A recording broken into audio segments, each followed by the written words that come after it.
Day 4 of the Worlds was the most dramatic yet. It started out with bronze and silver fleet going racing in early afternoon.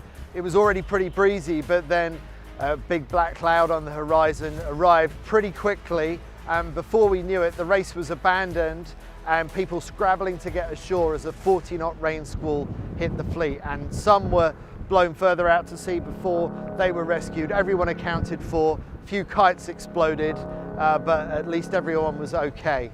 So that's how the day began, and then we get into the real racing later on in the afternoon.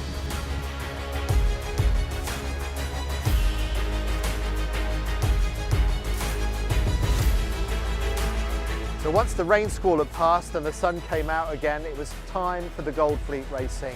4 races for the men, 4 races for the women.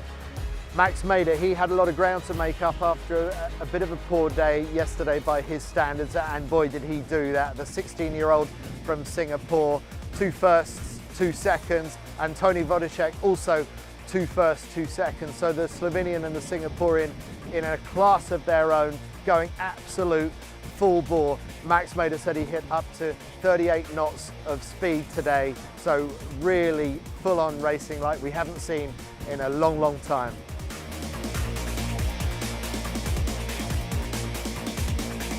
In the women's racing, 4 races, and the outstanding performer was Daniela Moroz, crossing the finish line first in all 4 races, although in one of those she had started a little bit too soon, so picked up a UFD disqualification in that race. But even so, an absolutely incredible performance by the defending world champion from the USA.